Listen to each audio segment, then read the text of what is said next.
നമസ്കാരം. പേരുമാറ്റിയാൽ ചരിത്രം മാറുമോ? കേന്ദ്രത്തിൽ NDA സർക്കാർ അധികാരത്തിൽ വന്നതിന് ശേഷമുള്ള പേരുമാറ്റങ്ങളിൽ ഏറ്റവും ഒടുവിലെത്തതാണ് നെഹ്റു യുവകേന്ദ്രയുടേത്. നെഹ്റു, ഇന്ദിരാഗാന്ധി, രാജീവ് ഗാന്ധി എന്നിവരുടെ ഓർമ്മകളുള്ള സർക്കാർ സ്ഥാപനങ്ങളുടെയും പദ്ധതികളുടെയും പേരുകൾ മാറ്റി കേന്ദ്രം മുന്നോട്ട് പോകുന്നു. BJPയുടേത് സ്വാതന്ത്ര്യത്തിന് മുൻപോ സ്വാതന്ത്ര്യാനന്തരമോ സ്വന്തമായി ഒന്നും ചെയ്യാൻ കഴിയാത്തതിൻ്റെയും ചരിത്രത്തിലൊന്നും രേഖപ്പെടുത്താൻ കഴിയാതെ പോയതിൻ്റെയും വിലാപകാവ്യമാണ് എന്ന് പറയേണ്ടിയിരിക്കുന്നു. നെഹ്റു യുവകേന്ദ്രയുടെ പേരുമാറ്റത്തിന് പിന്നാലെ രൂക്ഷമായിട്ടുള്ള പ്രതികരണങ്ങളുമായി പല രാഷ്ട്രീയ പാർട്ടികളും രംഗത്തെത്തിക്കഴിഞ്ഞു. നരേന്ദ്രമോദിയുടെ നേതൃത്വത്തിലുള്ള BJP സർക്കാർ അധികാരത്തിൽ വന്നത് മുതൽ വിവിധ സ്ഥാപനങ്ങളുടെയും ചരിത്രപരമായ പ്രാധാന്യമുള്ള സ്ഥലങ്ങളുടെയും ഒക്കെ പേരുമാറ്റൽ വൻ വിവാദങ്ങൾക്കാണ് വഴി തുറന്നത്. ഏറ്റവും ഒടുവിൽ പുറത്തു വന്നതാണ് നെഹ്റു യുവകേന്ദ്രയുടെ പേരുമാറ്റൽ തീരുമാനം. 53 വർഷത്തെ പ്രവർത്തന പാരമ്പര്യമുള്ള സംഘടനയുടെ പേരാണ് മേരാ യുവ ഭാരത് എന്നാക്കി മാറ്റിയിരിക്കുന്നത്. പേരുമാറ്റുന്നതിനുള്ള നടപടികൾ കേന്ദ്ര സർക്കാർ 2 വർഷം മുൻപാണ് തുടങ്ങിയത്. ആദ്യം നിർദ്ദേശിക്കപ്പെട്ട പേര് നാഷണൽ യുവകേന്ദ്ര എന്നായിരുന്നു. രാജ്യത്ത് 623 ജില്ലകളിലായി 2.55 ലക്ഷം ഗ്രാമങ്ങളിൽ പ്രവർത്തിക്കുന്നതിലൂടെ ലോകത്തെ ഏറ്റവും വലിയ യുവജന സംഘടനകളൊന്നാണ് എന്ന പ്രത്യേകത കൂടി നെഹ്റു യുവകേന്ദ്രയ്ക്കുണ്ട്. 1972 നെഹ്റു യുവകേന്ദ്ര തുടങ്ങുന്നത്. 42 ജില്ലകളിൽ തുടങ്ങിയ പ്രവർത്തനം 1986-87 സ്വയംഭരണ സ്ഥാപനമാക്കിയതോടെ 311 ജില്ലകളിലേക്ക് വ്യാപിപ്പിച്ചു. 1987 നെഹ്റു യുവകേന്ദ്ര എന്ന പേരിൽ സൊസൈറ്റിയായി. പിന്നീട് എല്ലാ ജില്ലകളിലും വേരുപിടിച്ചു ഈ യുവകേന്ദ്ര. ശേഷം കേന്ദ്ര യുവജന മന്ത്രാലയത്തിന് കീഴിലായി ഇത്. നിലവിൽ 34.92 ലക്ഷത്തിലധികം യുവാക്കൾ ഈ മുന്നേറ്റത്തിൻ്റെ ഭാഗമാണ്. വിദ്യാഭ്യാസ പ്രോത്സാഹനം, പരിശീലനം, ആരോഗ്യപരിപാലനം, നൈപുണ്യ വികസനം, സ്വയം തൊഴിൽ, സംരംഭകത്വം തുടങ്ങി സാമൂഹിക മുന്നേറ്റം ലക്ഷ്യമിട്ട് ഒട്ടേറെ കാര്യങ്ങളിൽ ഇവർ ഇടപെടുന്നു. എയ്ഡ്സ് നിർമ്മാർജ്ജനം, ലഹരി തടയൽ, ദാരിദ്ര്യ നിർമ്മാർജ്ജനം, സാക്ഷരത, സ്ത്രീ ശാക്തീകരണം, സാമൂഹിക തിന്മകളുടെ നിർമ്മാർജ്ജനം എന്നിവയുടെ പ്രചാരകരുമാണ് നെഹ്റു യുവകേന്ദ്ര എന്ന് പറയപ്പെടുന്നത്. 2014 രാജ്യത്തെ എല്ലാവർക്കും വൈദ്യുതി എത്തിക്കുവാൻ ലക്ഷ്യമിട്ട് 2005 തുടങ്ങിയ രാജീവ് ഗാന്ധി ഗ്രാമീണ വൈദ്യുതീകരണ പദ്ധതി അവസാനിപ്പിച്ചു. പകരം ദീൻദയാൽ ഉപാധ്യായ ഗ്രാമജ്യോതി പദ്ധതി എന്നാക്കി മാറ്റിക്കൊണ്ടാണ് പേരുമാറ്റലുകളുടെ ചരിത്രം തുടങ്ങുന്നത്. ഇന്ദിരാ ഭവന പദ്ധതി ദേശീയ ഗ്രാമീണ ഭവന പദ്ധതി എന്നും, ഇന്ദിരാ ആവാസ് യോജന പ്രധാനമന്ത്രി ആവാസ് യോജന എന്നും, ഗ്രാമീൺ എന്നും, ഇന്ദിരാഗാന്ധി മാതൃത്വ സഹയോഗ് യോജന, പ്രധാനമന്ത്രി മാതൃവന്ദന യോജന എന്നും, രാജീവ് ഗാന്ധി ഖേൽരത്ന പുരസ്കാരം, മേജർ ധ്യാൻചന്ദ് ഖേൽരത്ന പുരസ്കാരം എന്നും, ഡൽഹിയിലെ നെഹ്റു സ്മാരക മ്യൂസിയം പ്രൈം മിനിസ്റ്റേഴ്സ് മ്യൂസിയം എന്നും BJP സർക്കാർ മാറ്റി നിശ്ചയിച്ചു. ഇങ്ങനെ മാറ്റിയാൽ മാറുന്നതാണോ ചരിത്രം? 2016 UPA സർക്കാർ ആരംഭിച്ച രാജീവ് ഗാന്ധി ഖേൽ അഭിയാൻ യോജന ഖേലോ ഇന്ത്യയിൽ ലയിപ്പിച്ചു. എല്ലാ ബ്ലോക്കുകളിലും സ്പോർട്സ് കോംപ്ലക്സ് നിർമ്മിക്കുവാനുള്ള പദ്ധതി ആരംഭിച്ചു. അത് 2014 ആരംഭിച്ചത്. 1985 രാജീവ് ഗാന്ധി പ്രധാനമന്ത്രിയായിരുന്ന ഘട്ടത്തിൽ നടപ്പാക്കിയ ഇന്ദിരാ ആവാസ് യോജന പരിഷ്കരിച്ച് 2016 BJP സർക്കാർ പ്രധാനമന്ത്രി ആവാസ് യോജന ഗ്രാമീൺ എന്ന പേരിലാക്കി. 2017 ഗർഭിണികൾക്ക് ധനസഹായം നൽകിയിരുന്ന ഇന്ദിരാഗാന്ധി മാതൃത്വ സഹയോഗ് യോജന അത് പേരുമാറ്റി പ്രധാനമന്ത്രി മാതൃവന്ദന യോജനയാക്കി മാറ്റി. ഗർഭിണികളുടെ വേതന നഷ്ടം നികത്തുകയെന്ന ഉദ്ദേശത്തോടെ 2010 തുടങ്ങിയതാണ് ഈ പദ്ധതി എന്ന് പറയപ്പെടുന്നത്. ഇനി 2021 രാജീവ് ഗാന്ധി ഖേൽരത്ന പുരസ്കാരം അത് മേജർ ധ്യാൻചന്ദ് ഖേൽരത്ന പുരസ്കാരം എന്നാക്കി മാറ്റി BJP സർക്കാർ. 2023 തീൻമൂർത്തി ഭവനിൽ സ്ഥിതി ചെയ്യുന്ന നെഹ്റു സ്മാരക മ്യൂസിയം ആൻഡ് ലൈബ്രറിയുടെ പേര് prime ministers museum and library എന്ന് മാറ്റി BJP സർക്കാർ.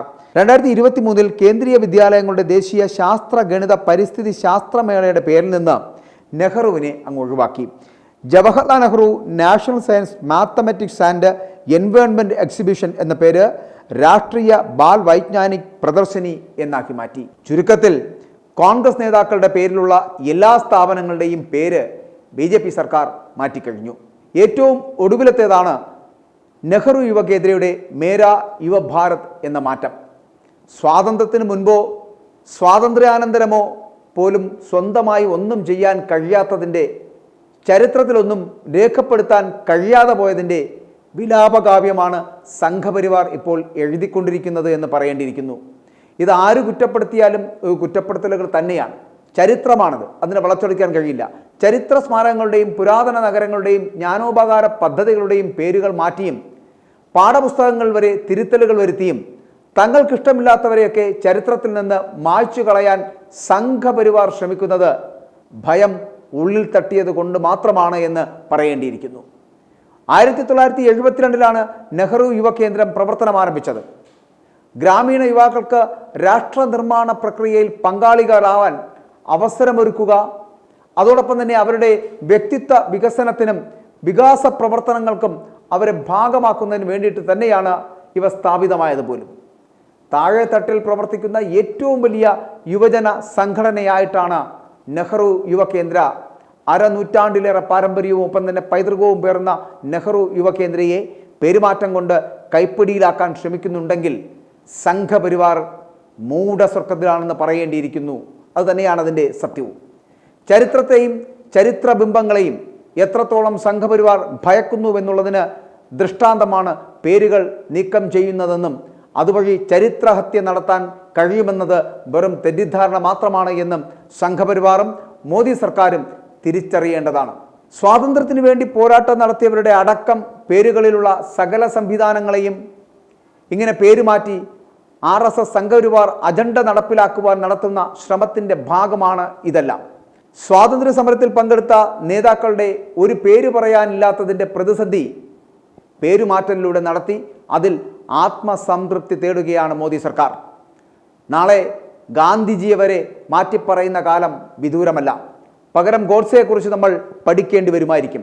ഗോഡ്സെയെ ചിലപ്പോൾ രാഷ്ട്രപിതാവാക്കിയാലും അതിൽ അത്ഭുതപ്പെടാനില്ല. ഇനി നമുക്ക് പറയേണ്ടത് ഇനി നമ്മുടെ കേരളത്തിലാണ്. കേരളത്തിലും അതിനുള്ള ശ്രമങ്ങൾ നടക്കുകയാണ്, അല്ലെങ്കിൽ നടത്തുകയാണ് Sangh Parivar. 1897 Indian national Congress president സ്ഥാനം വഹിച്ച ഏക മലയാളിയായി ചരിത്രം സൃഷ്ടിച്ച ചേറ്റൂർ ശങ്കരൻ നായർ, അദ്ദേഹത്തെ കൈപ്പിടിയിൽ ഒതുക്കുവാൻ BJPയും സംഘപരിവാർ സംഘടനകളും തയ്യാറെടുപ്പുകൾ നടത്തിയിട്ടുണ്ട്. പാലക്കാട് ജില്ലയിലെ മങ്കരയിൽ ഭാരതപ്പുഴയുടെ തീരത്ത് വളരെ കാലമായി ഉപേക്ഷിക്കപ്പെട്ട് കിടന്നിരുന്ന ചേറ്റൂരിൻ്റെ ശവകുടീരം ഇപ്പോൾ ഒരു പ്രവർത്തന കേന്ദ്രമായി മാറിയിരിക്കുന്നു. അപ്രതീക്ഷിതമായിട്ട് BJP അദ്ദേഹത്തിൻ്റെ പൈതൃകത്തിൽ അവകാശവാദം ഉന്നയിച്ചിരിക്കുന്നു. കോൺഗ്രസിൻ്റെ പരമ്പരാഗത ബന്ധത്തിന് എതിരായിട്ട് ചെയ്യപ്പെടുന്ന ഒരു നടപടിയാണിത്. മഹാത്മാഗാന്ധിയുമായുള്ള കടുത്ത അഭിപ്രായ വ്യത്യാസങ്ങൾക്കിടയിലും സ്വന്തം പാത തിരഞ്ഞെടുത്ത ഒരു പയനിയർ ഇന്ത്യൻ ദേശസ്നേഹിയെ ജാലിയൻ വാലാബാഗ് കൂട്ടക്കൊലയിൽ ലണ്ടൻ കോടതിയിൽ ബ്രിട്ടീഷുകാർക്കെതിരെ ധീരമായി പോരാടിയതിന് അദ്ദേഹത്തിൻ്റെ 91ാം ചരമവാർഷികത്തിൽ അനുസ്മരിക്കുന്നതിന് BJP എന്തുകൊണ്ട് തയ്യാറെടുത്തു എന്ന് ചിന്തിക്കേണ്ടിയിരിക്കുന്നു. ഇത് എന്തിനു വേണ്ടി ചെയ്യുന്നു എന്നും. 1897 ഇന്ത്യൻ നാഷണൽ കോൺഗ്രസ് പ്രസിഡന്റ് സ്ഥാനം വഹിച്ച ഏക മലയാളി എന്ന നിലയിൽ ചരിത്രം സൃഷ്ടിച്ച ഒരു പുതുമുഖ വ്യക്തിത്വമായ ചേറ്റൂർ ശങ്കരൻ നായർ പാർട്ടിയുടെ സ്വന്തം മേൽനോട്ടവും തെറ്റായ വിവരണവും കാരണം സത്യത്തിൽ ഓർമ്മയിൽ നിന്ന് അദ്ദേഹം മാഞ്ഞുപോയിരിക്കുന്നു എന്നുള്ളത് സത്യമാണ്.